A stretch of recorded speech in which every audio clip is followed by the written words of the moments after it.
Olá pessoal, bom dia, tudo bem? Hoje nós vamos falar aqui, né? Eu vou falar sozinha, porque às vezes é difícil você encontrar alguém que consiga falar com você assim domingo, mas eu achei legal a gente começar a falar domingo, por quê? Porque é um assunto, né, que você precisa ter bastante atenção quando você escuta, ok? E a gente vai falar o quê? Sobre cenários e soluções para resolver sua folha de pagamento em tempos de crise. Vamos lá? Eu vou começar logo, não posso esperar muita gente entrar nesse fato, porque o assunto ele é extenso, né? Então eu preciso de que muitas pessoas, que a gente tenha bastante tempo. Se a live, ela, porventura, se a live, ela cair, eu volto de novo, porque o assunto realmente é extenso. Vamos lá. Bom, gente, a gente está passando por uma situação onde as empresas do Brasil e no mundo, né, ninguém estava preparado para isso, né? Atos governamentais impuseram o fechamento compulsório das empresas, de todas as atividades de trabalho, das atividades... Oi, Josi. Obrigada, Josi, por você estar presente aqui comigo. Então, paralisar os trabalhos formais, o trabalho formal. As pesquisas dizem que o caixa ele consegue sobreviver em torno mais ou menos de 27 dias, de uma média das empresas. Tem outro estudo que fala, dependendo da atividade, mas a média são 27 dias, né? Você também, o que aconteceu? Vivendo 27 dias, a empresa sem faturamento, tá, gente? E nem mesmo o governo estava preparado para isso, tinha leis para isso, tem caixa para isso. Quer dizer, é uma situação de emergência realmente que a gente está vivendo. Eu, particularmente, tenho, né, uma graninha, uma emergencial que eu aplico na XP Investimentos. Para você terem uma ideia, nesse último mês aí, eu perdi 11% do valor que eu tenho lá, não é muito, mas eu perdi 11% e eu não posso mexer no dinheiro, porque se eu mexer eu perco mais ainda. Então, quer dizer, é complicado para todo mundo. Bom, o governo, ele vem editando, principalmente o governo federal, ele vem editando, né, atos. O governo federal, estadual e municipal vem editando atos para que a gente possa conseguir sobreviver nessa crise. Eu, particularmente, tenho 2 empresas contábeis, né, com um vínculo total de 26 pessoas, 26 famílias, e que a contabilidade, para mim, ela tem um papel fundamental na vida das empresas. Por quê? Porque o contador ou a contadora, ele é um médico das empresas, né? E nós deparamos com um cenário em que todas as empresas, clientes, todo mundo começou a se desesperar e a ter a necessidade vital de saber o que eu faço com a minha empresa, o que eu faço com a minha principal despesa. Qual é a principal despesa, principalmente nas empresas de serviços? Da prevalência da lei sobre as normas coletivas, ok? As medidas excepcionais previstas nessas MPs, elas possuem regras específicas, criadas especialmente em função da crise e, por isso mesmo, devem prevalecer sobre as regras ordinariamente previstas em lei ou em normas coletivas. Ou seja, o governo toma uma série de medidas colocando a legislação nesses 2 atos que eu falei para vocês, e eles estão prevalecendo nesse momento por bem da toda a coletividade em relação às leis já pré-existentes e às normas coletivas, né, os acordos de dissídio dos sindicatos. Bom, o que eu queria falar para vocês só? A gente que é empresário, a gente tem um risco do negócio. Então, qual é o cuidado que você tem que ter? Tudo que você for fazer, você tem que saber bem, é bom que você leia bastante, né? Já tem um parecer contrário da OAB Brasil em relação a toda a medida provisória 927. Eu não li, eu procurei pra caramba, mas eu não achei em nenhum lugar, nas revistas, na internet, conversei com advogados, não há ainda, né? Nenhum parecer dos juízes, né? Aquela associação de juízes do Brasil, não há. Me parece que está todo mundo quietinho nesse momento. Só a OAB que eu vi o pronunciamento contrário à Lei 927. Mas é um parecer super rebuscado, com palavras complexas. Quer dizer, eu não sei qual é o intuito da OAB, apesar de eu ter uma OAB e ser um órgão que eu respeito muito. Mas vamos lá. O que eu posso fazer para resolver a folha de pagamento? Eu vou citar para vocês algumas medidas. Depois eu vou explicar superficialmente, porque não há tempo hábil para a gente fazer isso. Só para vocês terem uma ideia, já passaram 10 minutos, né? Não há tempo hábil para a gente falar abrangentemente todas elas. Mas é bom que você procure um profissional de confiança, né? Que aplique as medidas que melhor couber na sua empresa, né? Porque depende do tipo de atividade que a sua empresa tem, depende do tipo de produto que você fabrica, depende como é a sua operação de venda, depende qual é o seu markup, depende qual é o regime de trabalho dos seus funcionários. Então, depende de muitos atos, ok? Essas medidas, tá, que eu vislumbro, são várias medidas que foram feitas especificamente para a crise da pandemia do coronavírus, do Covid-19. E por isso, elas só são válidas enquanto durar a crise, ou seja, enquanto o governo entender que estamos no estado de calamidade pública e que será válido, ok? Tudo que eu vou falar para vocês vale tanto para as empresas privadas quanto para os profissionais domésticos, ok? Vamos lá, eu vou falar para vocês de home office, de férias individuais e coletivas, licença remunerada, banco de horas positivo e negativo, antecipação de feriados federais, estaduais e municipais, redução de jornadas de trabalho, que aí foi instituído pela medida provisória 936, suspensão do contrato de trabalho, que também foi pela 936, suspensão do contrato de trabalho para qualificação profissional e rescisão por justa causa, sem justa causa, pelo fato do príncipe por força maior. Gente, olha só. Todas essas medidas são as principais que eu vislumbrei para que a gente possa utilizar nesse momento. Vamos lá. Home office. Home office é o chamado teletrabalho, né, que pode ser implantado na sua empresa a qualquer tempo. Já existia legislação anterior a essa que protegia isso, né? Mas a MP ela veio falando o seguinte, que você pode fazer sem acordos prévios individuais ou coletivos, só mediante o aviso ao funcionário antecipadamente 48 horas de antecedência. Os acordos podem ser feitos entre empregados e empregador para estabelecer regras quanto ao uso de equipamentos, porque tem pessoas que não têm laptop, notebook, computador em casa, que o seu empregador, você como empresa, vai ter que fornecer para que a pessoa possa poder trabalhar no home office. Vamos lá. Eu tenho um exemplo, eu fiz lá no escritório, lá na minha empresa contábil, né? E o que eu fiz? Eu fiz um planejamento estratégico voltado para o home office. Eu fiz tudo documentado, contrato de comodato, tudo formal, tudo comunicado, reunião prévia.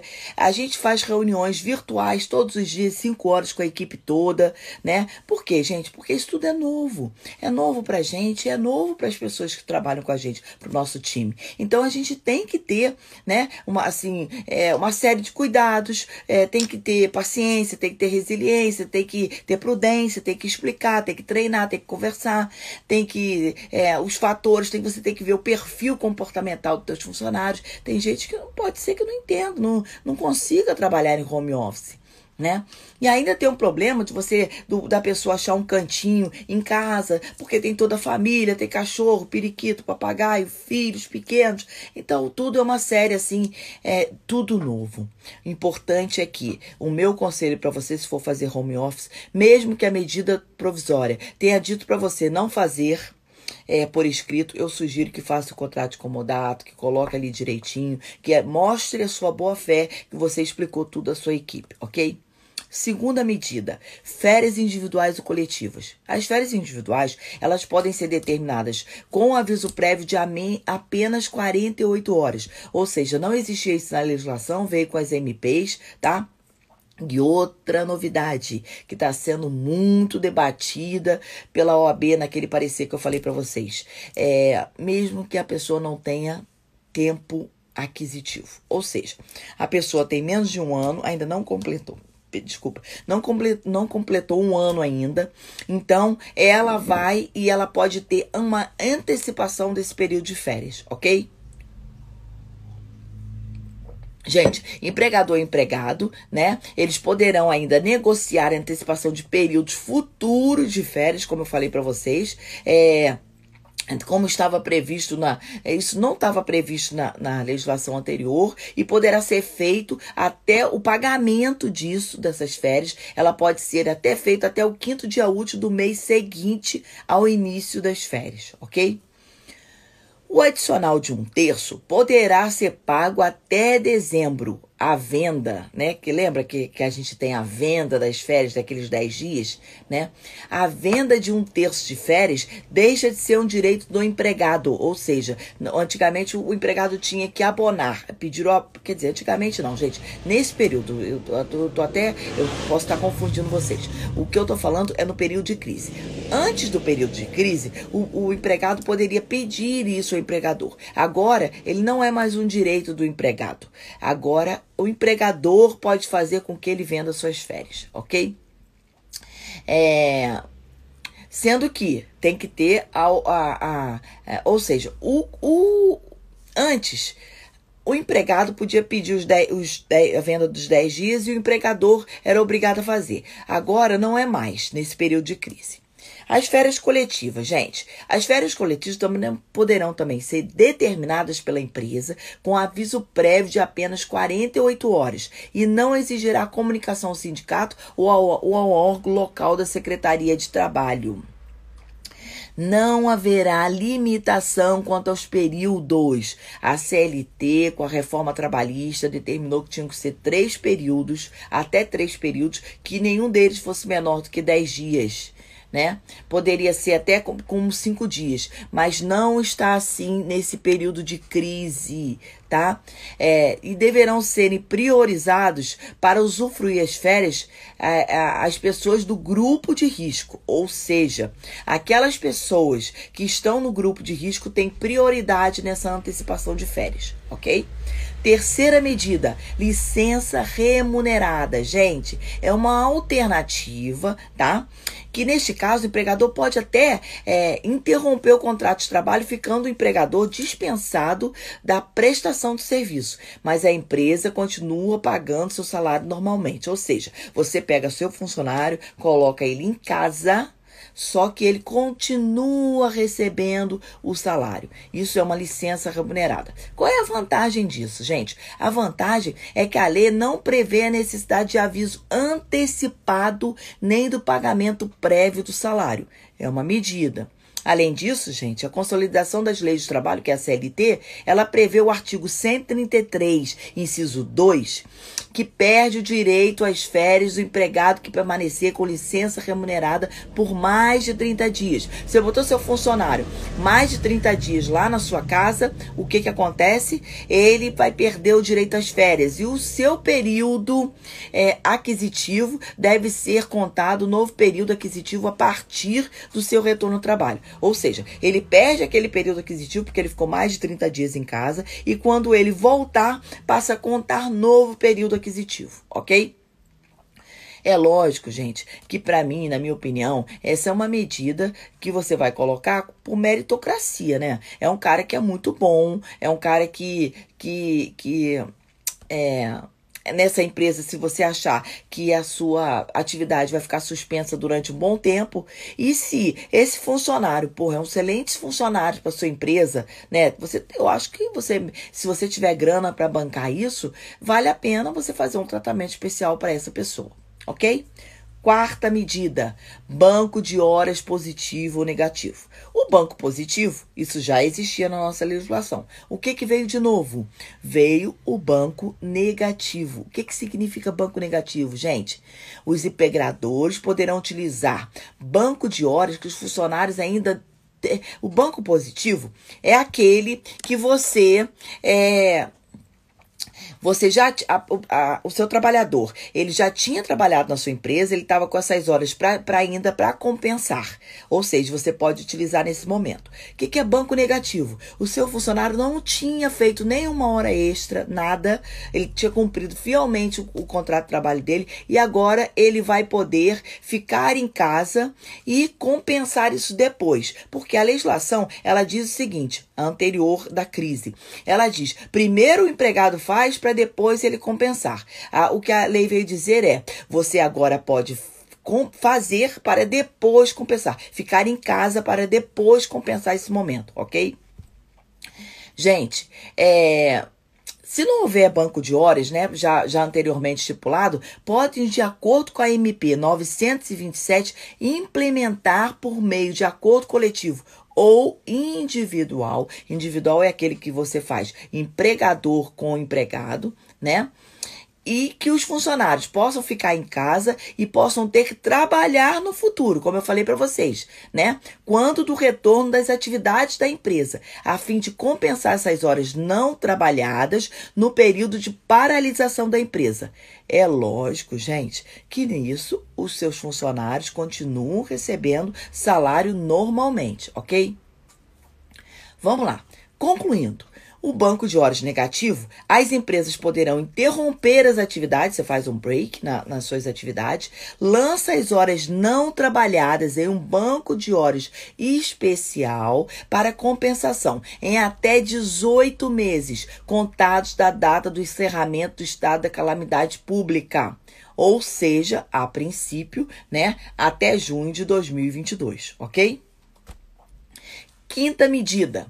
Antecipação de feriados federais, estaduais e municipais. Aqui, gente, tem que tomar cuidado também em relação a feriados religiosos, porque já há uma certa polêmica. E o segundo é aquele parecer da OAB também que bateu muito forte nisso aqui. O que a gente tem que tomar cuidado, gente? A gente está no estado de crise. Um estado de crise internacional. Isso significa que eu entendo, a princípio, que essas medidas vão ter plena validade. Só que eu não posso afirmar isso para vocês, certo? Vamos lá. Antecipação de feriados. As empresas poderão antecipar o descanso previsto para futuros feriados não religiosos. O mesmo poderá ser feito para feriados religiosos, mas para isso o ato dependerá da concordância do empregado. Ou seja, o empregado que fica em casa agora trabalhará por solicitação do empregador nesses dias de feriados. Nesse nós só temos a controvérsia, como eu falei para vocês, dos feriados religiosos, ok? Há lá estipulando que pode ser em qualquer feriado, mas eu sugiro para vocês que isso seja muito bem negociado. Se você fala, por exemplo, com um católico na época da Páscoa, é um problema sério para o católico trabalhar na Sexta-feira da Paixão, por exemplo. Mas, enfim, é só falando para que você possa ter esse esclarecimento. Sexta medida. Redução do trabalho, da jornada de trabalho da MP 936. Gente, vamos lá. Aqui, a sistemática, ela é um pouquinho mais complicada. E por isso, eu preciso da atenção total de vocês, ok? Se possível, você pega um papel e uma caneta, anota aí, porque é complexo esse assunto, ok? Essa hipótese de redução, ela já existia na CLT. Né? Sendo que, segundo o artigo 503, ela previa a possibilidade de caso de força maior ou prejuízos devidamente comprovados. A empresa poderia reduzir até 25% do salário dos empregados mediante a mesma jornada de redução proporcional, né, de trabalho, limitada à redução ao valor do salário mínimo nacional. Ou seja, você podia reduzir o trabalho do seu funcionário na proporção de horas em relação ao salário, sendo que ele não poderia receber menos do que um salário mínimo. Mas aí veio o governo federal e editou a MP 936. Essa medida, ela vale para todas as empresas privadas, para pessoas físicas empregadoras, para empregadores de domésticos, vale para esse povo todo. Sendo que o seguinte, há um tratamento especial para quem recebe, a empresa, né, que tem até 4.800.000 de faturamento anual e acima de 4.800.000, ok? A redução, gente, ela só pode ser feita de acordo com os percentuais específicos. Todos podem ser fixados em negociação coletiva ou sob certas condições, em acordo individual, e valerá por 60 dias, ou seja, 2 meses, no caso de abril e maio. E o funcionário, dependendo do seu salário, poderá ter uma redução efetiva no seu recebimento mensal, se o salário ele for maior do que R$ 1.813. Da onde eu tirei esse valor de R$ 1.803? É o teto do seguro-desemprego, ok? Vamos lá, gente. Se você tem uma redução de 25%, 25% você vai diminuir 25% no salário dessa pessoa e vai diminuir 25% da carga horária dela, ok? Isso pode ser feito por acordo individual. O segundo percentual permitido pela MP é de 50%. Você vai ter 50%, você vai diminuir na jornada de trabalho e você vai diminuir 50% do salário do funcionário. Depois eu vou dizer o que é feito com esse outro 50% dessa medida de emergencial que o governo criou na MP 936. Apenas para empregados que recebam salário igual ou inferior a R$ 3.135. E tem o terceiro percentual, que é de 70%. E você vai diminuir 70% na jornada de trabalho e vai diminuir 70% do salário do funcionário. Esse diferencial também é para empregados que recebem salário igual ou inferior a R$ 3.135. Para os empregados que ganham entre 3.135,01 e 12.202,11, reduções superiores ao percentual de 25% apenas podem ser realizadas mediante prévia negociação sindical. Vou repetir. De 3.135 a 12.202, entre esse valor, só por negociação sindical. Quem ganha antes de 3.135 até 3.135, depois de 12.202, aí você sim pode ter por negociação individual, ok? Para os empregados que ganham menos de 3.135 ou mais, como eu falei para vocês, né? E reduções de percentual de 50% e de 70% podem ser realizadas mediante negociação individual.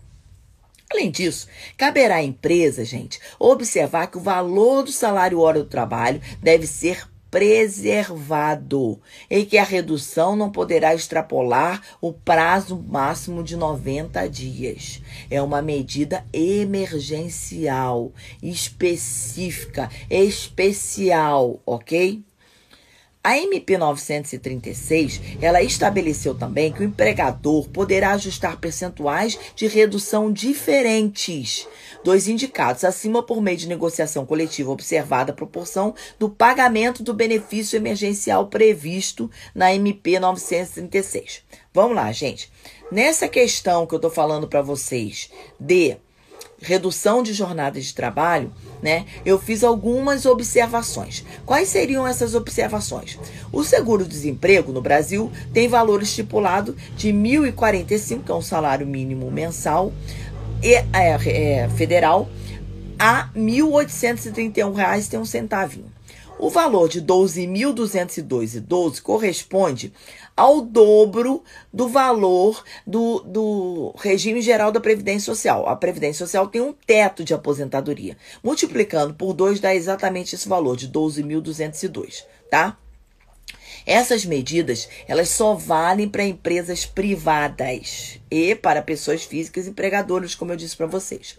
Os funcionários, eles terão garantia de emprego pelo mesmo período. Por exemplo, vamos supor que você reduziu o salário dele, fez esse acordo com ele por 2 meses. Então, ele tem redução, ele tem garantia de emprego de 4 meses.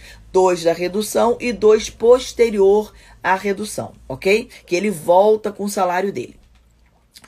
Explicação do pagamento como será. Por quê? Por que eu tenho que dizer isso para vocês? Porque o funcionário, né, ele vai ter uma redução do salário. Principalmente se ele ganhar, se o salário dele for maior do que 1.813. As empresas podem pagar compensações extras. Gente, deixa eu só falar uma coisa para vocês. Fala com o pessoal aí, a galera que vocês conhecem, porque eu não vou deixar gravada essa live. Eu vou jogar ela para o YouTube, ok? Só para vocês saberem disso.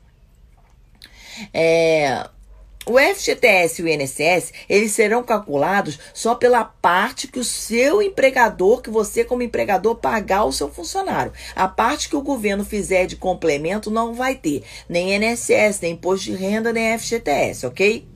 Ninguém poderá receber menos do que um salário mínimo. Então, você tem que tomar muito cuidado com aquelas pessoas que têm cargos menores, que recebem menor, né? Bom dia, gente. O pessoal dando bom dia e bom dia para vocês. Obrigado por vocês estarem aqui comigo. Então, não pode receber menos do que um salário mínimo. Na redução, seja ela de 25%, de 50% ou de 70%. Não pode receber, ok? As gestantes, elas podem ter os contratos reduzidos, que às vezes as pessoas pensam que gestante não pode. Pode sim, está estipulado isso na MP. Após as férias, o empregado pode ter o seu salário e jornada reduzido. Funcionário, você botou de férias nesse momento, saiu correndo, ele voltou amanhã. Bom dia, Rafa. Ele pode, seja bem-vindo, querido. Olha, então ele pode... sim, no dia seguinte que ele voltar, ele pode entrar nesse acordo de redução de salário e jornada. O plano de saúde odontológico, eles devem ser mantidos. O VT é só se o funcionário tiver deslocamento. Deve ser comunicado ao governo até 10 dias da celebração do acordo e só valerá até essa data. Gente, muito cuidado aí. Por quê? Porque se você fizer fora do prazo de 10 dias, quem vai ter que bancar o salário do funcionário é você. O governo não vai pagar. Ele botou como uma penalidade isso. Você tem que cumprir com o prazo dele. Por quê, gente? Porque ele tem todo um processo para pagamento disso. Então, se ele tem um processo para pagamento disso, nada mais justo que ele tenha um prazo para que também ele possa movimentar a máquina para que ele possa fazer esses pagamentos. Independente do tempo de casa do funcionário. Não importa se o funcionário tem 1 mês, 2 meses, 1 ano, 5 anos, 10 anos, o tratamento é igual para todos. A redução inferior a 25% não há direito ao benefício emergencial. Se você quer fazer uma redução, por exemplo, de 20%, não vale a MP 936, ok? Nesse aspecto. Se houver a cessação do estado de calamidade pública, volta tudo ao normal. Porque eu fiquei pensando assim, gente, mas e o funcionário que for demitido depois disso? Depois da parte que ele tiver no programa? Aí eu pensei, o cara vai ser prejudicado, porque ele vai estar com o salário reduzido. Mas não, gente, isso aí foi uma inteligência da lei. Quando ele volta, você só pode demitir ele depois de 2 meses. Aí ele volta com o salário normal. Então, se ele volta, quando ele for fazer a rescisão vai ser com o salário normal, o funcionário não vai ter prejudicado. Não vai ser prejudicado. Os acordos coletivos celebrados anteriormente poderão ser renegociados para adequação até o prazo de 10 dias contado da publicação da MP 936, que foi em 1º de abril de 2020. Segundo a medida provisória, gente...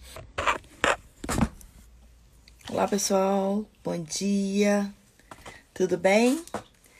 Hoje nós vamos falar aqui né? Eu vou falar sozinha, porque às vezes é difícil você encontrar alguém que consiga falar com você assim domingo, mas eu achei legal a gente começar a falar domingo, por quê? Porque é um assunto, né, que você precisa ter bastante atenção quando você escuta, ok? E a gente vai falar o quê? Sobre cenários e soluções para resolver sua folha de pagamento em tempos de crise. Vamos lá? Eu vou começar logo, não posso esperar muita gente entrar nesse fato, porque o assunto ele é extenso, né? Então eu preciso de que muitas pessoas, que a gente tenha bastante tempo. Se a live, ela, porventura, se a live, ela cair, eu volto de novo, porque o assunto realmente é extenso. Vamos lá. Bom, gente, a gente está passando por uma situação que onde as empresas do Brasil e no mundo, 11% do valor que eu tenho lá não é muito, mas eu perdi 11% e eu não posso mexer no dinheiro, porque se eu mexer eu perco mais ainda. Então, quer dizer, é complicado para todo mundo. Bom, o governo, ele vem editando, principalmente o governo federal, ele vem editando, né, atos. O governo federal, estadual e municipal vem editando atos para que a gente possa conseguir sobreviver nessa crise. Eu, particularmente, tenho 2 empresas contábeis, né, com um vínculo total de 26 pessoas, 26 famílias, e que a contabilidade, para mim, ela tem um papel fundamental na vida das empresas. Por quê? Porque o contador ou a contadora, ele é um médico das empresas, né?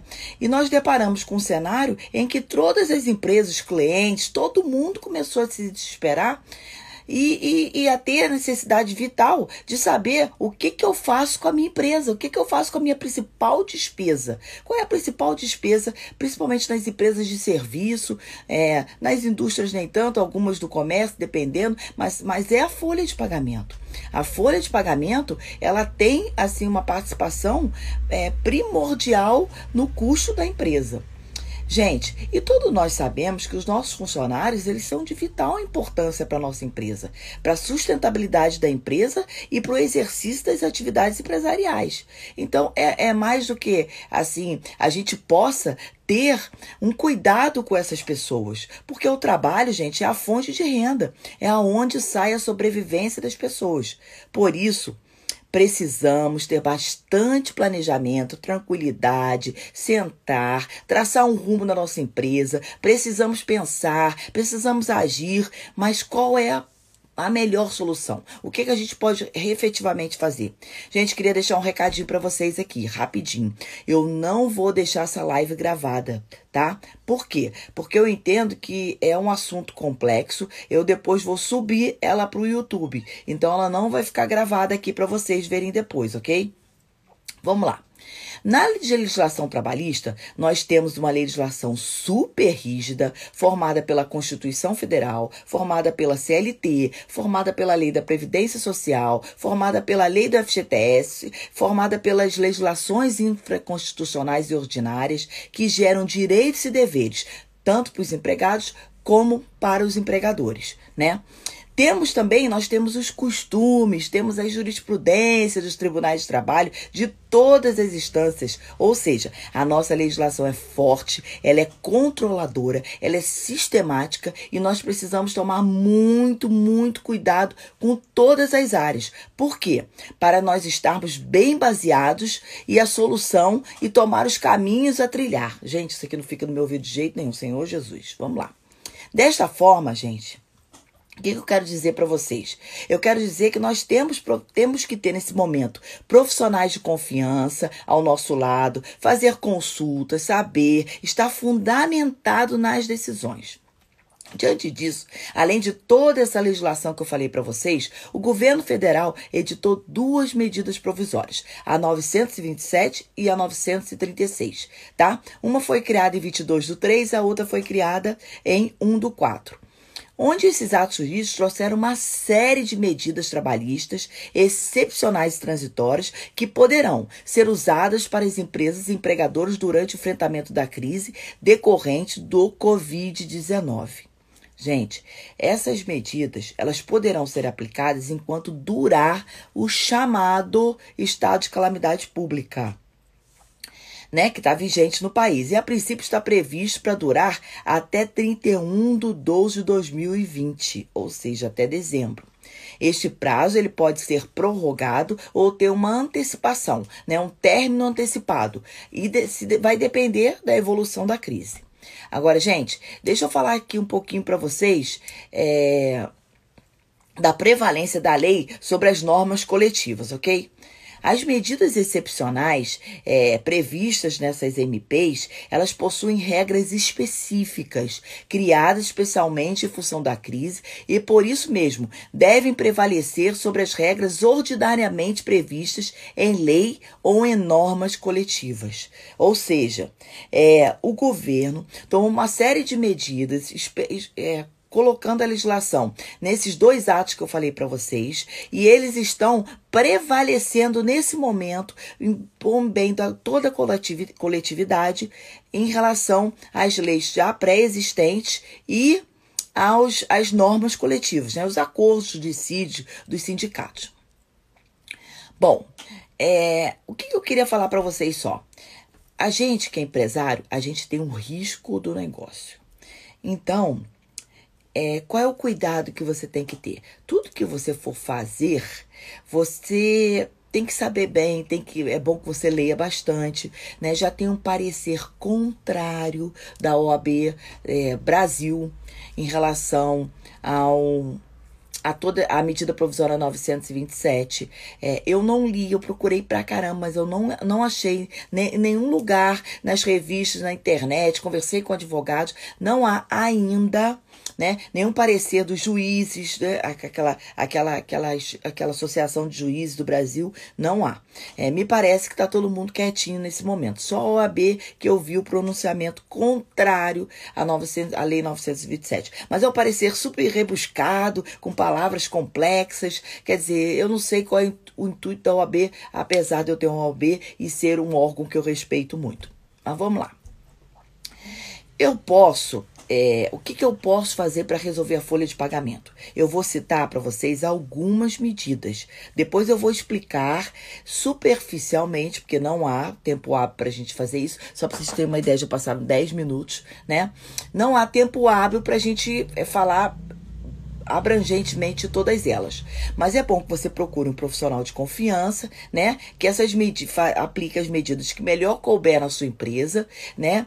Porque depende do tipo de atividade que a sua empresa tem, depende do tipo de produto que você fabrica, depende como é a sua operação de venda, depende qual é o seu markup, depende qual é o regime de trabalho dos seus funcionários. Então, depende de muitos atos, ok?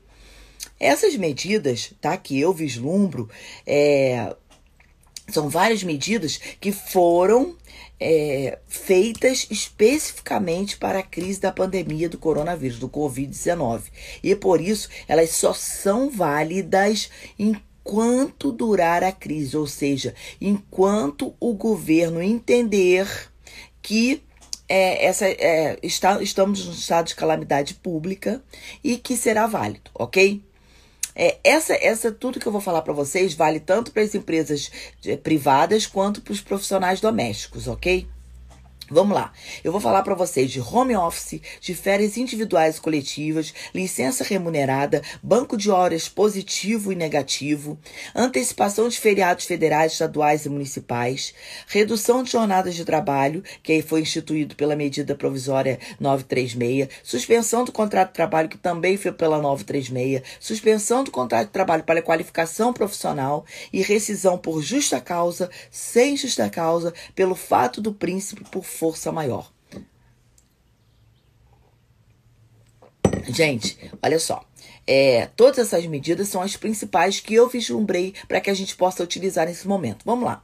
Home office. Home office é o chamado teletrabalho, né, que pode ser implantado na sua empresa a qualquer tempo. Já existia legislação anterior a essa que protegia isso, né? Mas a MP ela veio falando o seguinte, que você pode fazer sem acordos prévios individuais ou coletivos, só mediante o aviso ao funcionário antecipadamente 48 horas de antecedência. Os acordos podem ser feitos entre empregados e empregador para estabelecer regras quanto ao uso de equipamentos, porque tem pessoas que não têm laptop, notebook, computador em casa que o seu empregador, você como empresa, vai ter que fornecer para que a pessoa possa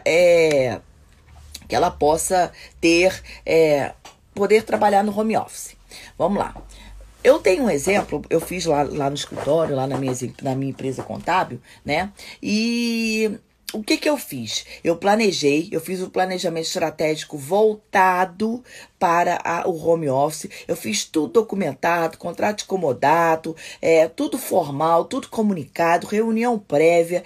A gente faz reuniões virtuais todos os dias, 5 horas com a equipe toda, né? Por quê, gente? Porque isso tudo é novo. É novo pra gente, é novo para as pessoas que trabalham com a gente, pro nosso time. Então a gente tem que ter, né, uma série de cuidados, tem que ter paciência, tem que ter resiliência, tem que ter prudência, tem que explicar, tem que treinar, tem que conversar, tem que os fatores, você tem que ver o perfil comportamental dos teus funcionários. Tem gente que pode ser que não entenda, não consiga trabalhar em home office, né? E ainda tem um problema de da pessoa achar um cantinho em casa, porque tem toda a família, tem cachorro, periquito, papagaio, filhos pequenos. Então, tudo é uma série assim, tudo novo. O importante é que o meu conselho para você, se for fazer home office, mesmo que a medida provisória tenha dito para você não fazer por escrito, eu sugiro que faça o contrato de comodato, que coloque ali direitinho, que mostre a sua boa fé, que você explicou tudo à sua equipe, ok? Segunda medida, férias individuais ou coletivas. As férias individuais, elas podem ser determinadas com aviso prévio de apenas 48 horas. Ou seja, não existia isso na legislação, veio com as MPs, tá? E outra novidade que está sendo muito debatida pela OAB naquele parecer que eu falei para vocês. Mesmo que a pessoa não tenha tempo aquisitivo. Ou seja, a pessoa tem menos de um ano, ainda não completou.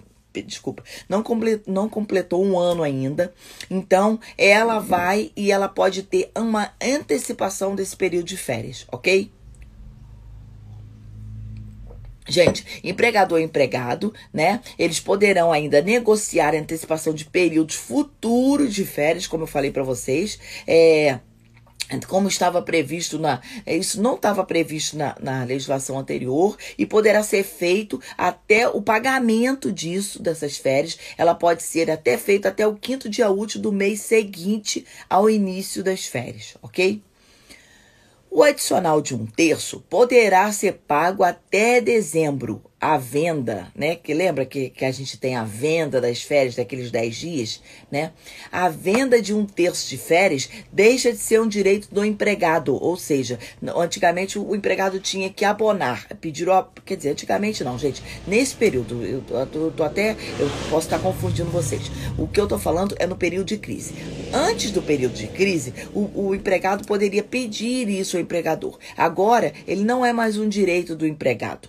Agora, o empregador pode fazer com que ele venda suas férias, ok?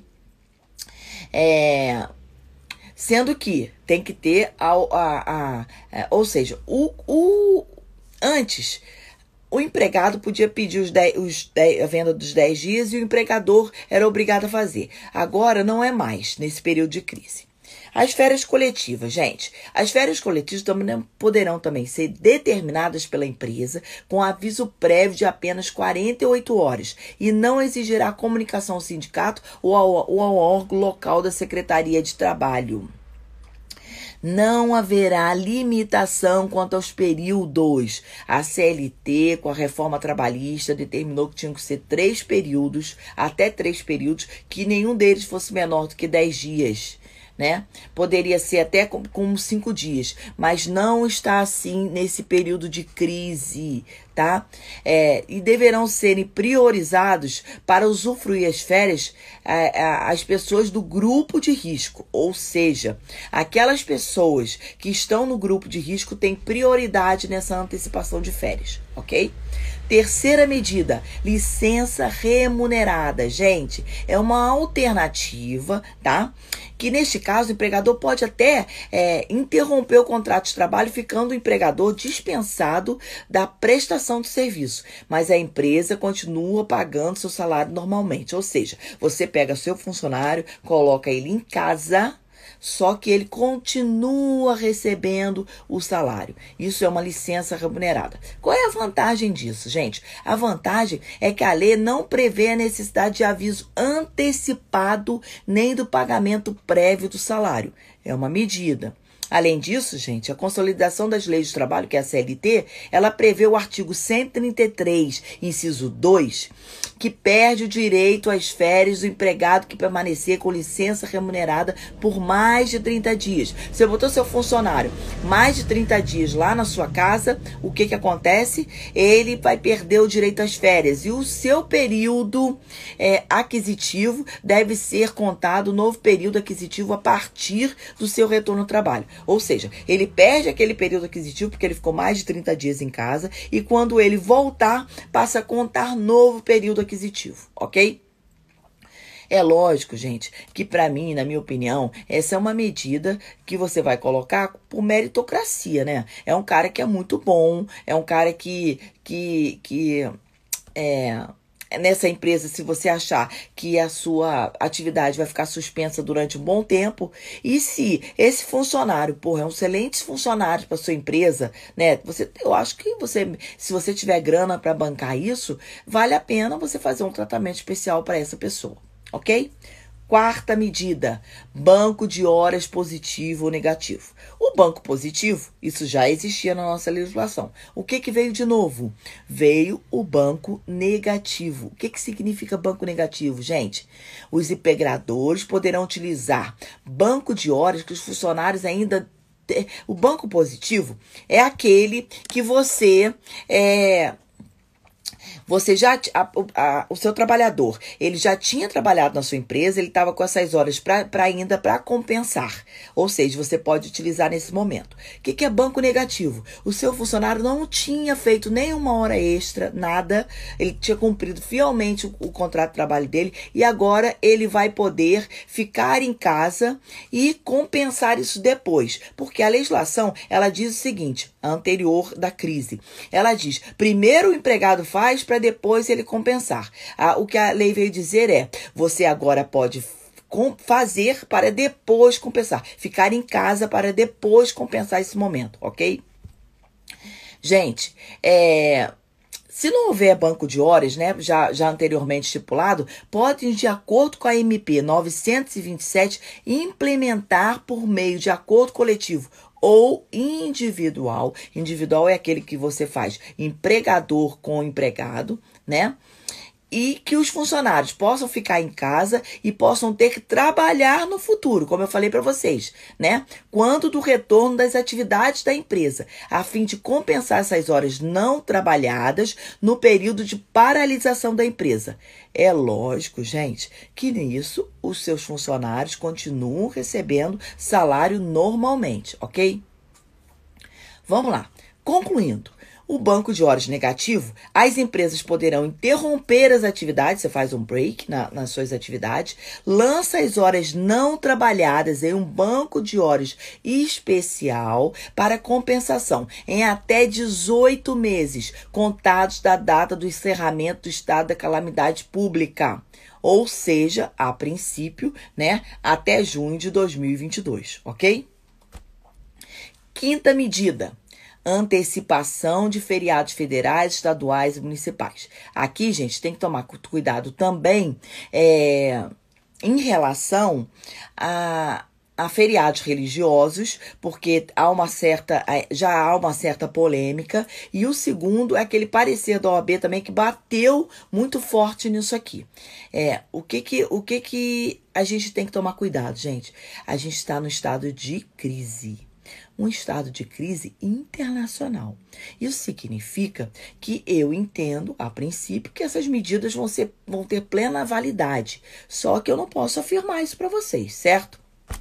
Vamos lá. Antecipação de feriados. As empresas poderão antecipar o descanso previsto para futuros feriados não religiosos. O mesmo poderá ser feito para feriados religiosos, mas para este o ato dependerá da concordância do empregado. Ou seja, o empregado que fica em casa agora trabalhará por solicitação do empregador nesses dias de feriados. Nesse nós só temos a controvérsia, como eu falei para vocês, dos feriados religiosos, ok? Há lá estipulando que pode ser em qualquer feriado, mas eu sugiro para vocês que isso seja muito bem negociado. Se você fala, por exemplo, com um católico, na época da Páscoa, é um problema sério para o católico trabalhar na Sexta-feira da Paixão, por exemplo. Mas, enfim, é só falando para que você possa ter esse esclarecimento. Sexta medida. Redução do trabalho, da jornada de trabalho da MP 936. Gente, vamos lá. Aqui, a sistemática, ela é um pouquinho mais complicada. E por isso, eu preciso da atenção total de vocês, ok? Se possível, você pega um papel e uma caneta, anota aí, porque é complexo esse assunto, ok? Essa hipótese de redução, ela já existia na CLT. Sendo que, segundo o artigo 503, ela previa a possibilidade de caso de força maior ou prejuízos devidamente comprovados. A empresa poderia reduzir até 25% do salário dos empregados mediante a mesma jornada de redução proporcional de trabalho, limitada à redução do valor do salário mínimo nacional. Ou seja, você podia reduzir o trabalho do seu funcionário na proporção de horas em relação ao salário, sendo que ele não poderia receber menos do que um salário mínimo. Mas aí veio o governo federal e editou a MP 936. Essa medida, ela vale para todas as empresas privadas, para pessoa física empregadoras, para empregadores de domésticos, vale para esse povo todo. Sendo que o seguinte, há um tratamento especial para quem recebe, a empresa, que tem até 4.800.000 de faturamento anual e acima de 4.800.000, ok? A redução, gente, ela só pode ser feita de acordo com os percentuais específicos. Todos podem ser fixados em negociação coletiva ou sob certas condições, em acordo individual, e valerá por 60 dias, ou seja, 2 meses, no caso de abril e maio. E o funcionário, dependendo do seu salário, poderá ter uma redução efetiva no seu recebimento mensal, se o salário ele for maior do que R$ 1.813. Da onde eu tirei esse valor de R$ 1.803? É o teto do seguro-desemprego, ok? Vamos lá, gente. Se você tem uma redução de 25%, 25% você vai diminuir 25% no salário dessa pessoa e vai diminuir 25% da carga horária dela, ok? Isso pode ser feito por acordo individual. O segundo percentual permitido pela MP é de 50%. Você vai ter 50%, você vai diminuir na jornada de trabalho e você vai diminuir 50% do salário do funcionário. Depois eu vou dizer o que é feito com esse outro 50% dessa medida de emergencial que o governo criou na MP 936. Apenas para empregados que recebam salário igual ou inferior a 3.135. E tem o terceiro percentual, que é de 70%. E você vai diminuir 70% na jornada de trabalho e vai diminuir 70% do salário do funcionário. Esse diferencial também é para empregados que recebem salário igual ou inferior a 3.135. Para os empregados que ganham entre 3.135,01 e 12.202,11, reduções superiores ao percentual de 25%, 5% apenas podem ser realizados mediante prévia negociação sindical. Vou repetir. De 3.135 a 12.202, entre esse valor, só por negociação sindical. Quem ganha antes de 3.135 até 3.135, depois de 12.202, aí você sim pode ter por negociação individual, ok? Para os empregados que ganham menos de 3.135 ou mais, como eu falei para vocês, né? E reduções de percentual de 50% e de 70% podem ser realizadas mediante negociação individual. Além disso, caberá à empresa, gente, observar que o valor do salário hora do trabalho deve ser preservado e que a redução não poderá extrapolar o prazo máximo de 90 dias. É uma medida emergencial, específica, especial, ok? A MP 936, ela estabeleceu também que o empregador poderá ajustar percentuais de redução diferentes dos indicados acima por meio de negociação coletiva observada a proporção do pagamento do benefício emergencial previsto na MP 936. Vamos lá, gente. Nessa questão que eu estou falando para vocês de redução de jornada de trabalho, né? Eu fiz algumas observações. Quais seriam essas observações? O seguro-desemprego no Brasil tem valor estipulado de R$ 1.045, que é um salário mínimo mensal federal, a R$ 1.831,01. O valor de R$ 12.202,12 corresponde ao dobro do valor do regime geral da Previdência Social. A Previdência Social tem um teto de aposentadoria. Multiplicando por 2 dá exatamente esse valor de 12.202, tá? Essas medidas, elas só valem para empresas privadas e para pessoas físicas empregadoras, como eu disse para vocês. Os funcionários, eles terão garantia de emprego pelo mesmo período. Por exemplo, vamos supor que você reduziu o salário dele, fez esse acordo com ele por 2 meses. Então, ele tem redução, ele tem garantia de emprego de 4 meses. 2 da redução e 2 posterior à redução, ok? Que ele volta com o salário dele. Explicação do pagamento como será. Por quê? Por que eu tenho que dizer isso para vocês? Porque o funcionário, né, ele vai ter uma redução do salário. Principalmente se ele ganhar, se o salário dele for maior do que 1.813. As empresas podem pagar compensações extras. Gente, deixa eu só falar uma coisa para vocês. Fala com o pessoal aí, a galera que vocês conhecem, porque eu não vou deixar gravada essa live. Eu vou jogar ela para o YouTube, ok? Só para vocês saberem disso. O FGTS e o INSS, eles serão calculados só pela parte que o seu empregador, que você como empregador pagar ao seu funcionário. A parte que o governo fizer de complemento não vai ter nem INSS, nem imposto de renda, nem FGTS, ok? Ninguém poderá receber menos do que um salário mínimo. Então, você tem que tomar muito cuidado com aquelas pessoas que têm cargos menores, que recebem menor, né? Bom dia, gente. O pessoal dando bom dia. E bom dia para vocês. Obrigado por vocês estarem aqui comigo. Então,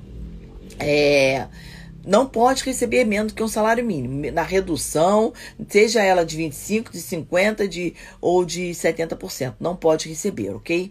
As gestantes, elas podem ter os contratos reduzidos, que às vezes as pessoas pensam que gestante não pode.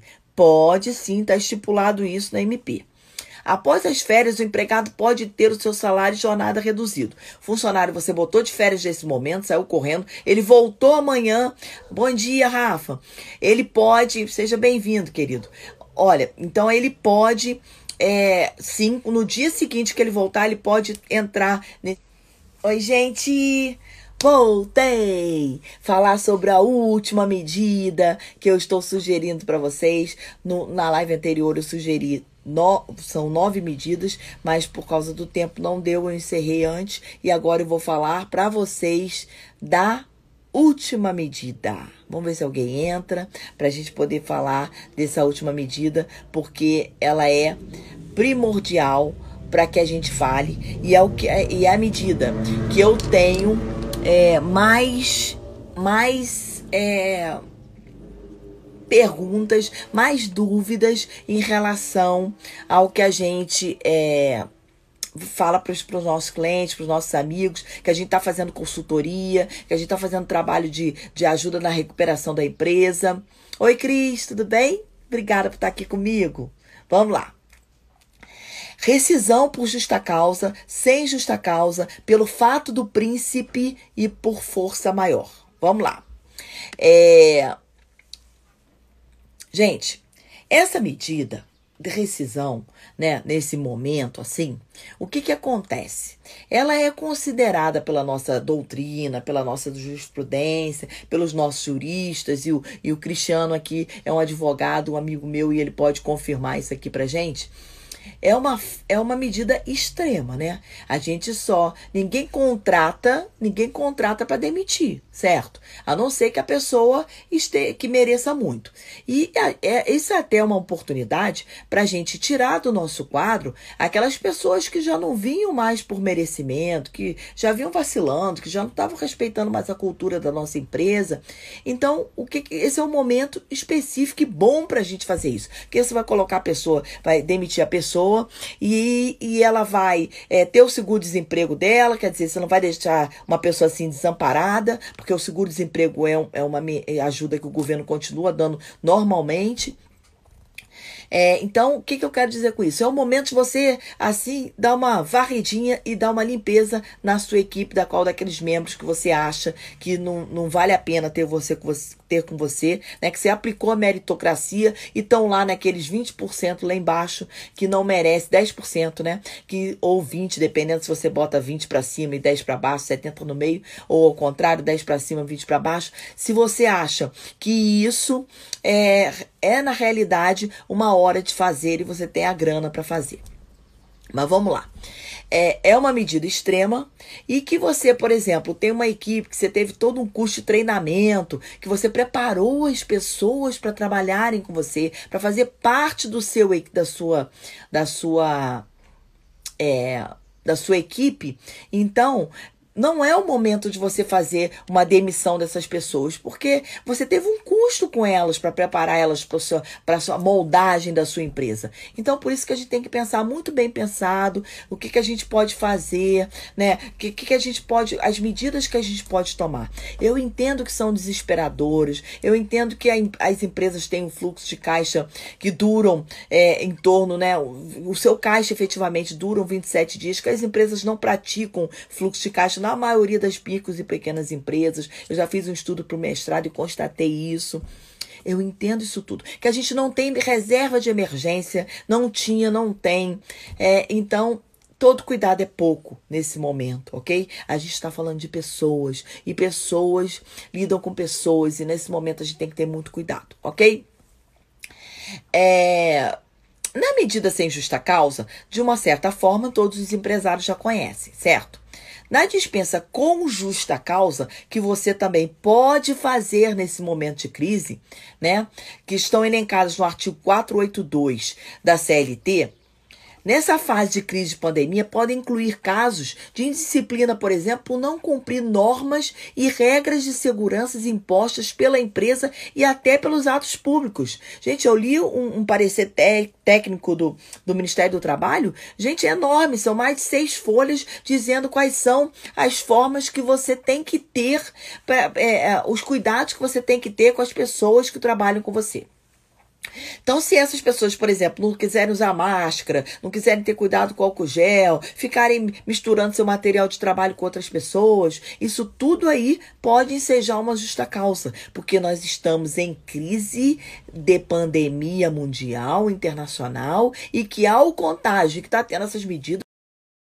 Ou seja, os direitos que os funcionários já tinham antes de acontecer esse momento de crise, ele é de responsabilidade do empregador. Por quê? Porque é o empregador que tem o risco do negócio. Isso está estipulado pelo Código Civil. Então, você não pode querer dizer... Tomar uma aguinha, gente.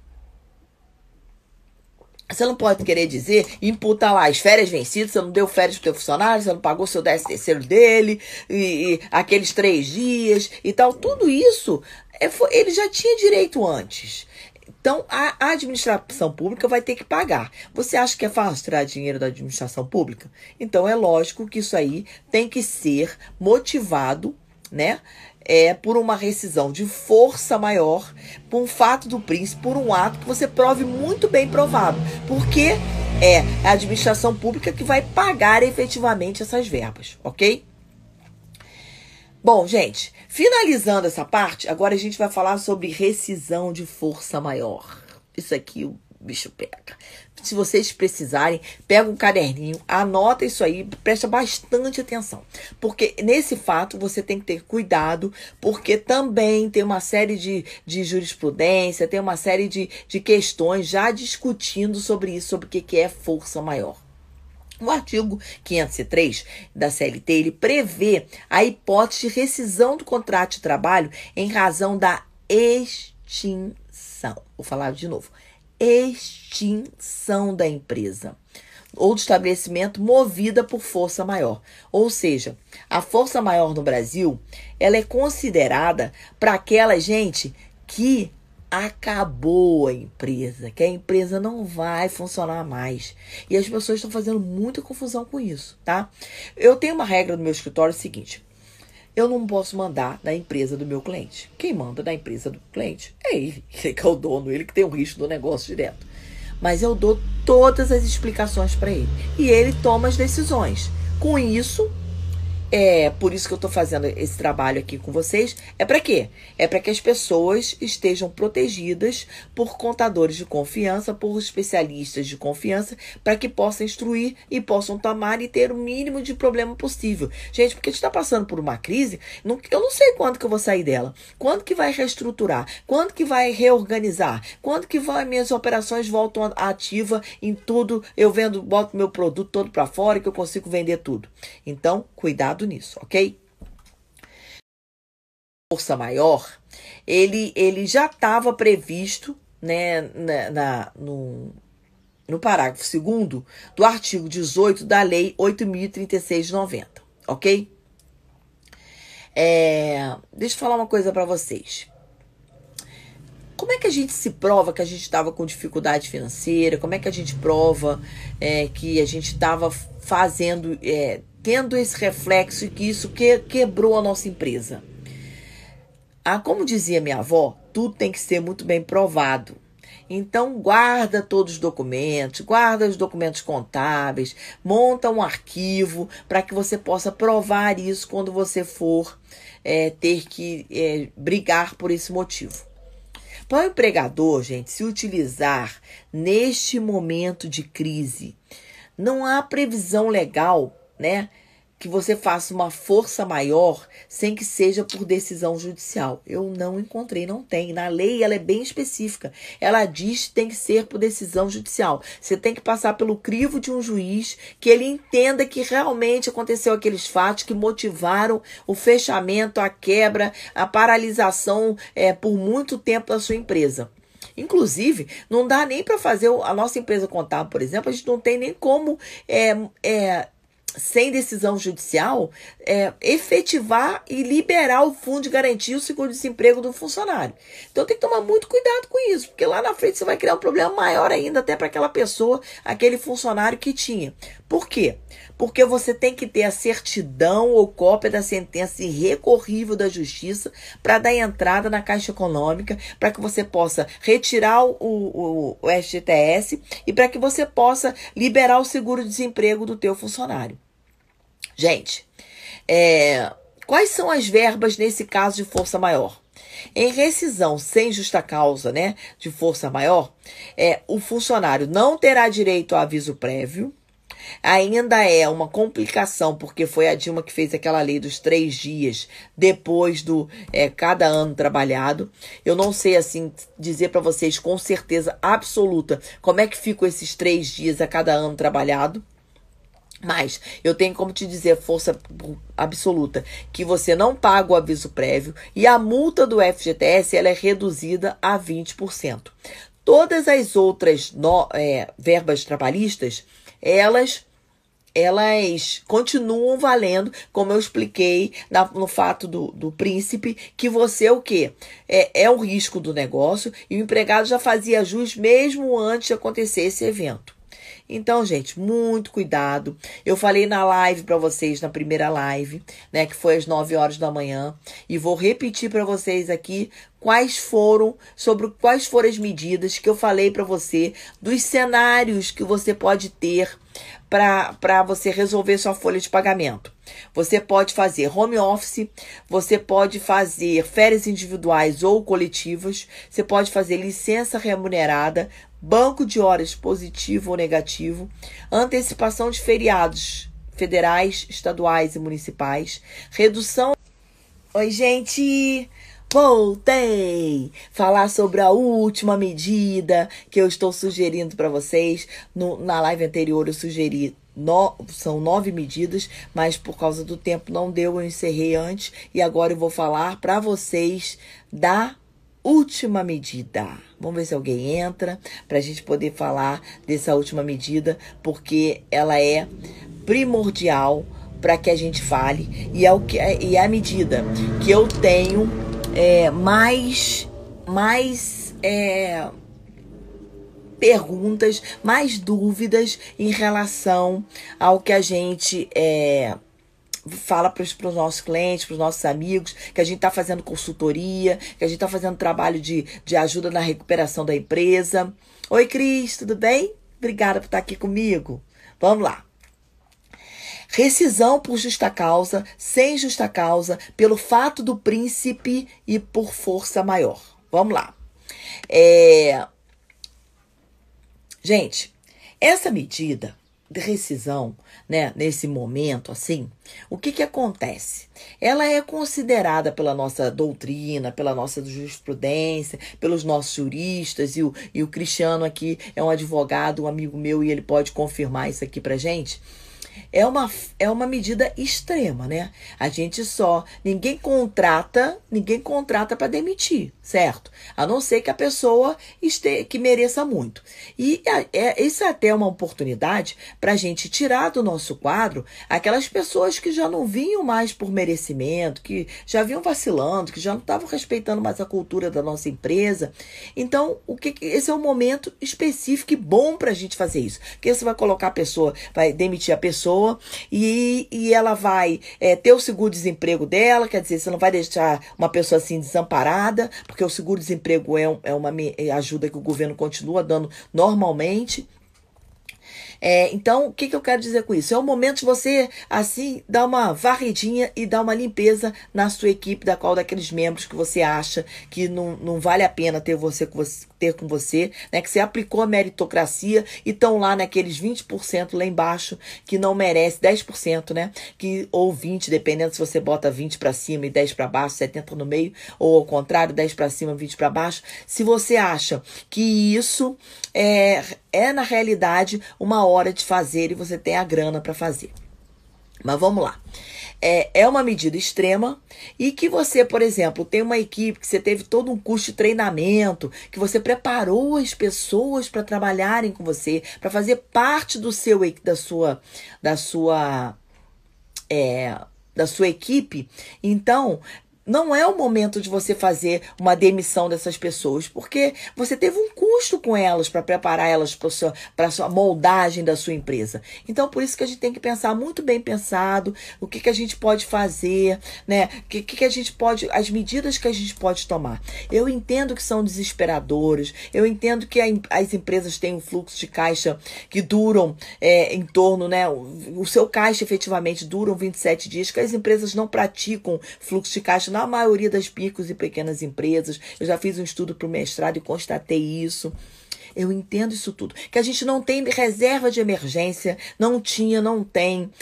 Então, todo cuidado é pouco nesse momento, ok? A gente está falando de pessoas, e pessoas lidam com pessoas, e nesse momento a gente tem que ter muito cuidado, ok?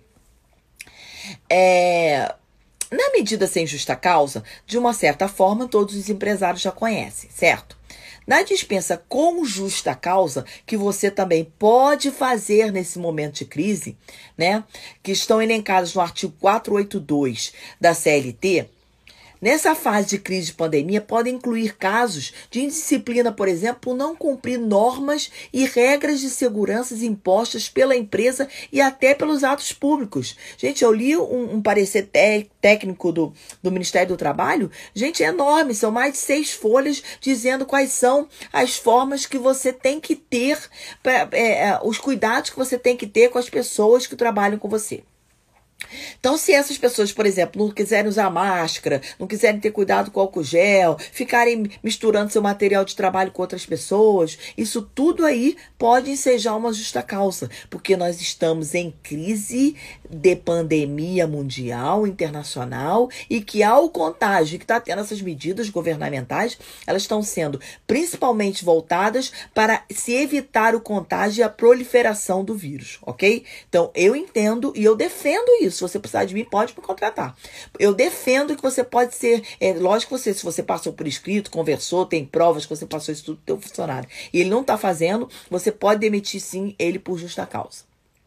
Agora, vamos aos 2 que são os problemas, né? Toda a discussão que se tem, tanta gente falando, eu nunca vi tanta live na minha vida, eu nunca vi tanto artigo, nunca li tanto na minha vida. Eu já li, você vê lá atrás quantos livros eu tenho, como eu gosto de ler, mas está mais assim, né? A gente está tendo que ter um cuidado e um desprendimento maior com a leitura e com, assim, a gente saber para onde, que linha, que caminho a gente tende a acreditar e a tomar. Vamos lá. A dispensa pelo fato do príncipe. O que é isso, gente? No artigo 486 da CLT, e o direito administrativo também discute isso, e também há uma regulamentação no Código Civil, ele diz o seguinte, o artigo 486 da CLT, ele diz se houver paralisação temporária ou definitiva do trabalho, motivada por um ato público, um ato de uma autoridade municipal, estadual, federal, que impossibilite, gente, preste atenção nessa parte, hein? Que impossibilite a continuidade da empresa. O pagamento da indenização devido ao empregado deve ficar sob a responsabilidade de quem, gente?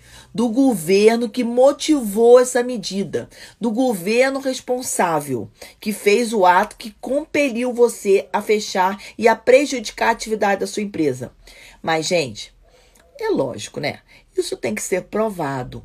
E essa medida, ela tem que ser feita através de uma medida judicial. Não é assim, você vai lá, o cara veio, o prefeito colocou um ato, eu fui lá, fechei minha empresa, fiquei sem dinheiro, não tenho dinheiro para pagar, vou força maior. Fato príncipe. Não posso, gente, não é isso. Não é assim que a banda toca. Então, muito cuidado ao procedimento. Por isso que eu tô fazendo uma segunda live para mostrar isso para vocês. Muitas jurisprudências, gente, eu posso dizer para você de cadeira com bastante carinho. Eu pesquisei pra caramba. E aí, essa jurisprudência ela é unânime, que o ato público foi feito, esse ato da pandemia do coronavírus, especificamente que nós estamos falando nesse momento de crise, foi feito para resguardar a integridade física e a saúde de toda a população. Toda. Não é só do grupo de risco, é de todo mundo. O grupo de risco tem uma probabilidade maior de contrair o vírus. Mas nós está protegendo a mim, está protegendo você, está protegendo a sua família, a minha família, todo mundo. Então, se você foi feito, caracterizado por esse ato ele é considerado, ele é superior, ele é de interesse público, ele é de interesse de toda a coletividade. Ele não foi motivado pela oportunidade e conveniência da administração.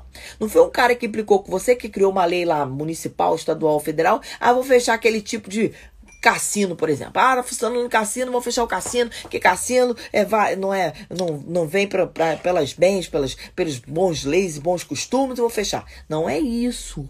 Nós estamos falando de saúde, de preservação da espécie humana. Ok?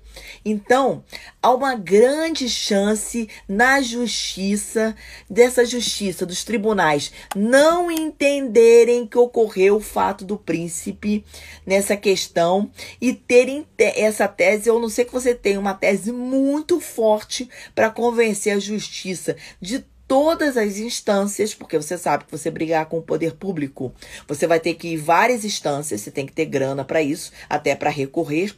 Nós estamos falando de uma crise internacional. Não se esqueça disso. Por quê? Porque a justiça entende, né, que se for considerado o fato do príncipe, a administração pública, né, que motivou aquele ato que fez com que você ou paralisasse ou fechasse a sua empresa, que foi responsável pelo aviso, ela é responsável por pagar o aviso prévio do seu funcionário e por pagar a multa da rescisória do FGTS. Só esses dois, gente. Tem muita gente fazendo confusão. Deixa eu explicar para vocês. Todas as outras verbas rescisórias, ou seja, os direitos que os funcionários já tinham antes de acontecer esse momento de crise, ele é de responsabilidade do empregador. Por quê? Porque é o empregador que tem o risco do negócio. Isso está estipulado pelo Código Civil. Então, você não pode querer dizer... Tomar uma aguinha, gente. Você não pode querer dizer, imputar lá as férias vencidas, você não deu férias pro teu funcionário, você não pagou seu 13º dele, e aqueles 3 dias e tal. Tudo isso, ele já tinha direito antes. Então, a administração pública vai ter que pagar. Você acha que é fácil tirar dinheiro da administração pública? Então, é lógico que isso aí tem que ser motivado, né? Por uma rescisão de força maior, por um fato do príncipe, por um ato que você prove muito bem provado. Porque é a administração pública que vai pagar efetivamente essas verbas, ok? Bom, gente, finalizando essa parte, agora a gente vai falar sobre rescisão de força maior. Isso aqui o bicho pega. Se vocês precisarem, pega um caderninho, anota isso aí, presta bastante atenção. Porque nesse fato você tem que ter cuidado.